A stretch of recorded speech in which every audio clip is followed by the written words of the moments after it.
Hi everyone, so we're going to discuss 10 things that you will need to consider before entering your first fitness physique competition, whatever competition it is. I would also say if you're thinking about nailing down on a gym or physical goal that requires more adherence, more discipline, bit more of a strict regimen, a bit more extreme than just a normal daily habit, this is going to be good for you. I would also add in, if you are just on your fitness journey, into fitness, a gym goer, whatever it is, these things are going to be insightful because it's a healthy way to learn about yourself, your true abilities, your real strength.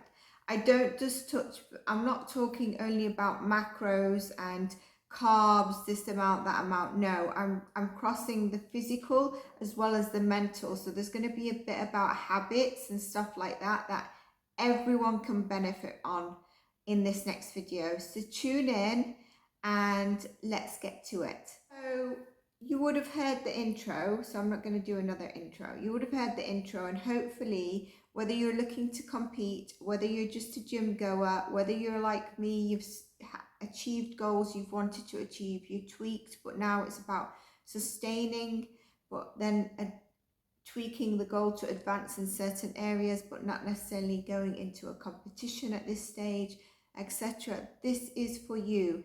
Also, if you're just starting to join your fitness journey, there's going to be light bulb moments in what I'm going to discuss for you. So it's really for everyone. So I hope you're tuning in. And if you like this, give it a like, give it a thumbs up, share it with people that need to know about it. Now, when handled in a healthy way, competing or contest prep or having a more strict, extreme, advanced goal can teach you about yourself, your abilities, and your real strength. Now, teaching about yourself can also be about your weaknesses, right? So it can be an exciting step and it can be very rewarding. But if we're not careful, the journey can quickly turn sour because there's extremities. And here I'm going to discuss the 10 considerations to ensure you're going to be successful and a positive context prep in a healthy way for you in your mind, body, and soul. Remember, mind, body, and soul for me is big. So here we go. Number one, we always need to know what is our motivation, right? If your motivation is because something aesthetic, okay, fine, but dig deeper into that root thing as well. Before deciding to fully invest yourself in a contest or, one of the advanced goals, think about the reason you want to compete. That's what I mean about motivation. The demands of a contest prep are not for a weak of heart, with growing trend of the competing in bikini, physique form, bodybuilding, many competitors step on stage with good intentions, but for the wrong reasons. And this is where I say, check the reason you're looking to compete. Now, you will need a coach. So if you're looking to compete or you're thinking to compete or set an extreme goal in the gym and you'd like to work with me, then you can reach out to me.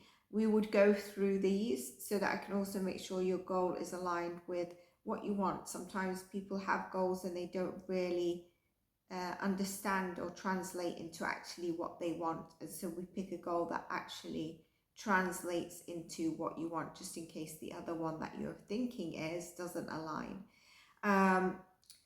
Think peer pressure, social media influences, and a feeling of obligation. These things can rarely get to us.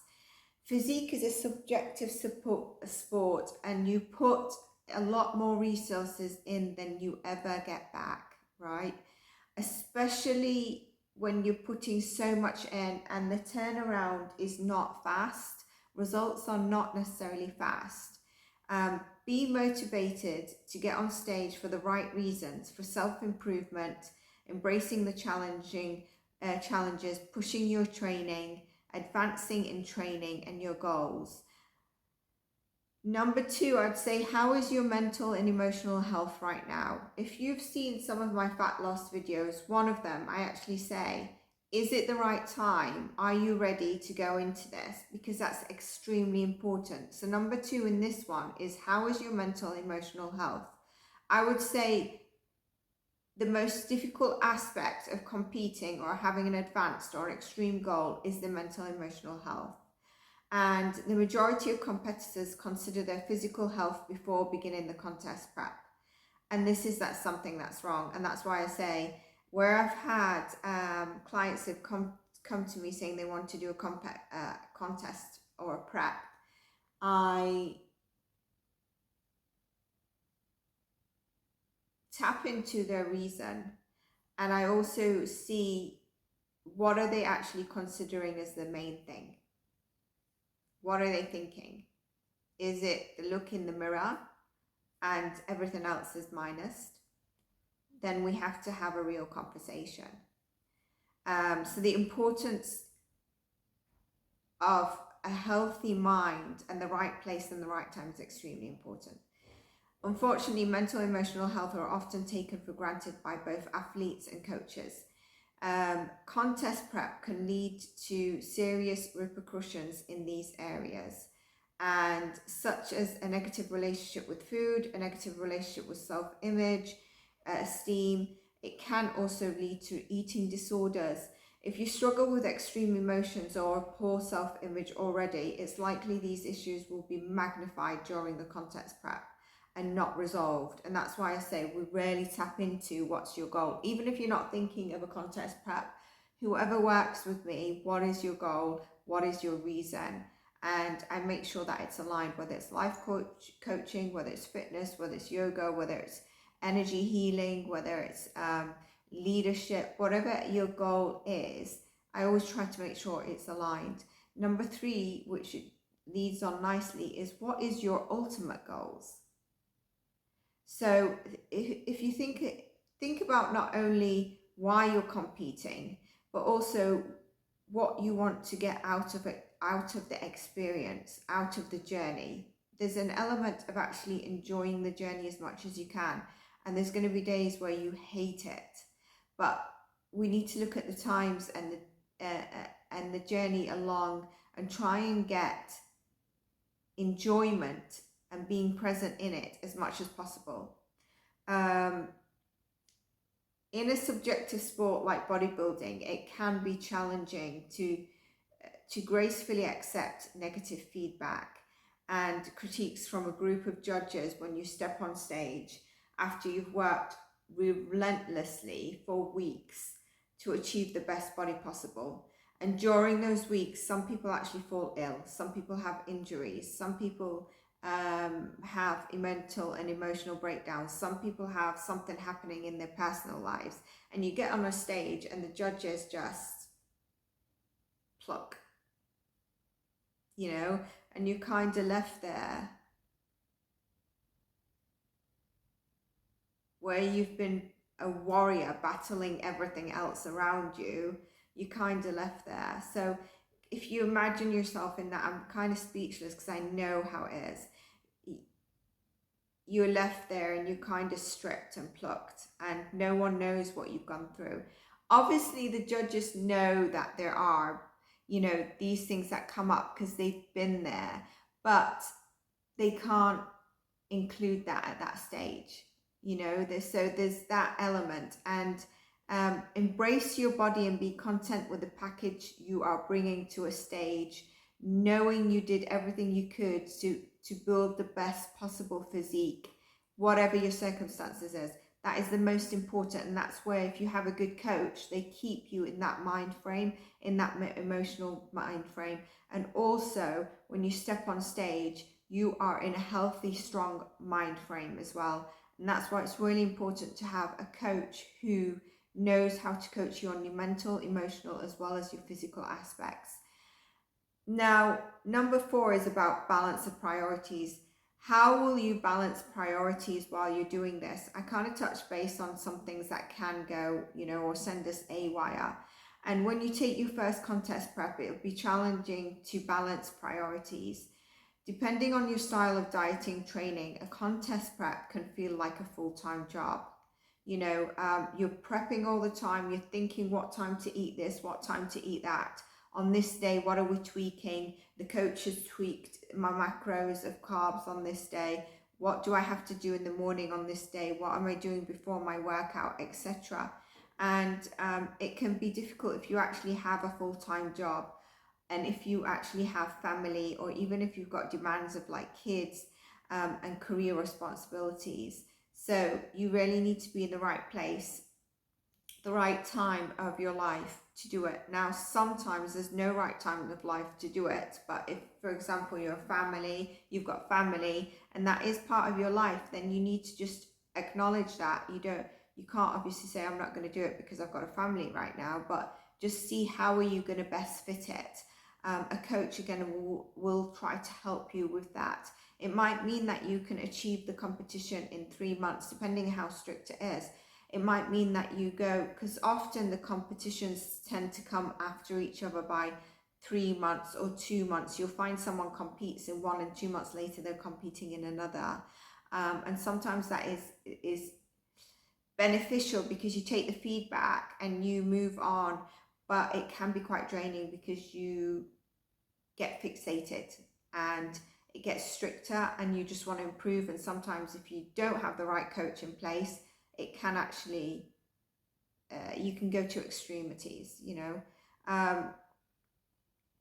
or extremities, because I've studied biology, I'm thinking of body parts.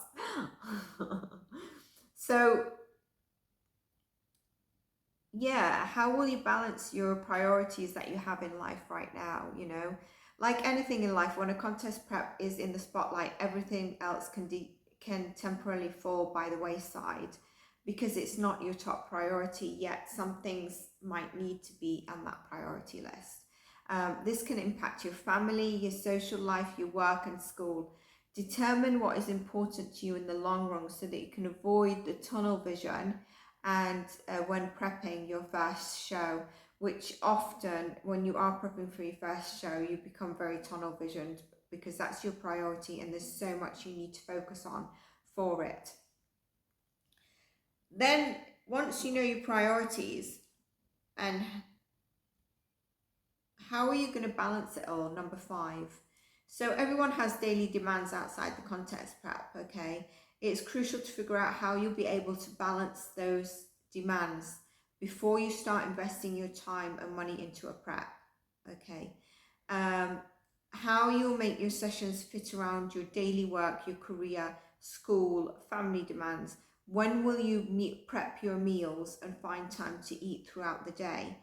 Fail to plan, plan to fail. You might have heard of that. You have to find a way to make it work in advance so that you know that you can actually make it work. There will be stumbles along the way, but the majority you need to make sure that you can fit it in. Again, a coach can help you really for you to know if it is the right time, but also help you in terms of your prepping, times to eat, and also balancing stuff, even if it's just having a half an hour. I don't want to propose this. Some coaches might hate me, but sometimes depending on your coach, you might be able to meet with them for a coffee, or 15 minutes prior to training so they can hear you out, and that really helps. I do it for my clients, but you've got to be careful because your coach is also not your counsellor, but they're there to hear you out and provide you with support. And so they're not always going to give you like an hour to give you a counselling session before that, is what I'm saying. Number 6, are you prepared for costs that it entails? So whether it's about coaching, whether it's about getting the coach, whether it's about the actual competition itself. It's kind of like competitive bodybuilding isn't a cheap lifestyle, especially for female competitors. Take time to map out a budget, assess whether the show is financially feasible and responsible, because you have to pay them for it as well. Avoid surprises. Take time out to price out the costs. And I've listed some of the costs that you might need to look into, like the organization memberships that you need, registration fees, the competition suit, shoes, jewelry, the fake tanning, the contest, so in the contest you tend to get a tan, so the fake tanning, the contest tan, the hair and makeup, the travel expenses, the coaching fees that you will need, other costs such as nails, photo shoots, added food expenses, supplements.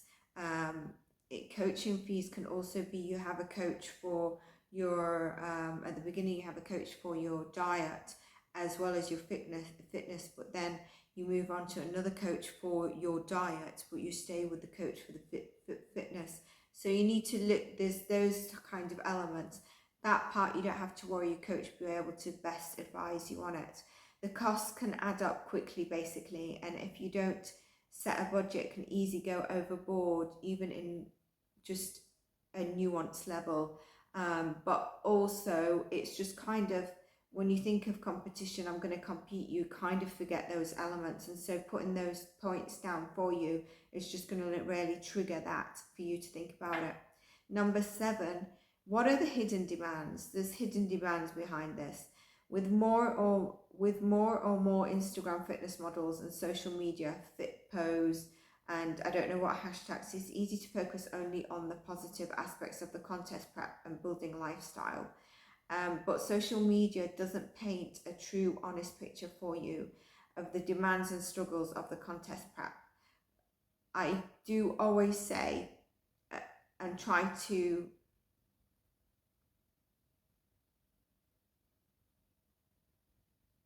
it's not pointing the finger, but basically all the noise around social media, all the noise around personal trainers, coaches that are trying to sell you a package by saying, for example, you in this package you're going to grow your glutes by XYZ. Yes, it can happen, but also, or do this exercise because you will lose back fat, right? And that will be their whole selling jargon. So what I'm trying to say is, a lot of what I say is filling in the grey blanks and putting truth behind the noise that you see, social media, because they're the things that sell, the things that look good. The other day, and I'm going to post this in a short, I personally was surprised. There was a lady who was doing squats, just lightweight squats actually, and I don't even know if she had a barbell. At first it was just body weight, and then she moved to the barbell, and as she moved to the barbell they were taking photo shoots. Now someone came just before they took photo shoots, they showed you that as she was prepping, she actually had not butt cheek implants, but they were like silicone round things that you put in your trousers to make your butt look bigger and lifted. And she didn't look proportionately out of whack. She actually looked like she had a nice physique, and she always trains glutes. And it just showed you that you don't know what you're seeing. Now someone's selling that training package. So, don't go about what you see on social media. And some of these individuals have this as a lifestyle and as a career, because then they balance it out. So you need to look at that. Be motivated to get on stage for the right reasons. Like I said, like self-improvement, embracing the challenge, pushing your training, as well as what you're going to look like in terms of transforming your body. Like, that's the thing. It's like, wow, like I didn't even know the body is capable to change in this way, as opposed to I'm going to have a six-pack, or I'm going to this or that. Do your own research about what it takes to build your best physique. Educate yourself will help you understand what sacrifices must be made for you to be successful, so you can avoid any surprises. For many people, benefits of competing doesn't always outweigh the negatives. in terms of social sacrifices, food restrictions, and more. Figure out what you're willing to give up to compete. And really, I've just helped you without having to go and research on covering this by watching this video. So very beneficial. On to number 8. How will you choose the right coach? I touched base on this a little bit, but there's an element of making sure the coach considers your emotional, mental health as well. A lot of them will, but are they qualified? You know, are they tuned in? Are they able to understand and read people? So enlist the help of a professional aid in making the best decisions for your mind and body is essential, okay? And it's essential to have the right coach that you relate to, that you sort of feel that connection with. This is especially important for new competitors because you're new into it, it's grueling, you don't really know what to expect. Research multiple coaches, all right, and get to know their coaching styles. Have that consultation, interview them like you would when you're hiring a job. See what best fits with you. Some competitors need more emotional support while others prefer to work independently. That's what I've seen from my clients, whether they're competing or not. Different coaches cater to different needs. Different coaches focus on different things because that's their main focus point.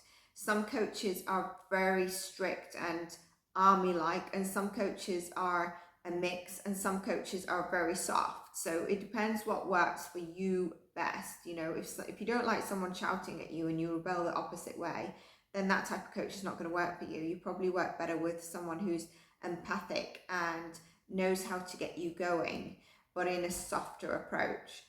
And then I would say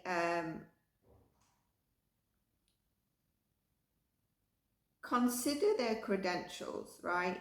Not only about personal training or competition, but also like other elements of coaching. So are they a qualified life coach, transformation coach? What else do they do? Because these elements are important. Consider also, you know, seeing who have been their clients in terms of, have they had clients compete before? Have they had clients, maybe even, are they or have they had clients of a similar culture or diversity as you? Because that helps you know that you can relate as well. But really, I would say more than that is making sure you feel you relate, because a coach can have 1,000 clients. If you're not relating to them, that's it. You're not relating to that client, to that coach. You know, there would have been other people that have not related and moved on. Really go for someone who's authentic. Don't go for someone who has, for example, 1 million followers on Instagram and that's why they're successful. You know, some people have not started their social media fast. Some people have gone with in person. So it really does depend. Some people have started their career in something else and then become a coach. They've done their own journey. They've coached people and now they're a coach. So really just look into who you connect with, who, when you ask them about your goal, seem to understand how you're going to achieve it and present you with stuff that makes sense based on your research on science, but also is speaking to you. There's something about a coach speaking to you, something about trusting in that person, and that's really important. Number 9, I would say, how is your support system? This is a big one. There will be some days during your prep when you want to completely never see a piece of chicken breast again. Without the proper support to give you tough love, motivation that you need, days can be very challenging to push through and they can be rough on your own. It depends how you like to work. If you like to pull through stuff on your own, yes. Sometimes a little niggle of support is good and you should get that from your coach if you don't have a support system around you. Keep your support system close throughout your prep, or whatever goal, advanced goal you're doing. Like I said, it could be an advanced goal in the gym where you need to tweak your macros. or even if it's a weight loss, you know, you're going to tweak what you're eating, and some of it is going to be staple foods, and you're going to be like, I'm so fed up of eating this. Your support system can be your friends, your family, your fellow competitors to encourage you through and help you when you need, obviously, your coach. Number 10 is, are you prepared post-competition? This is something that is often not even considered.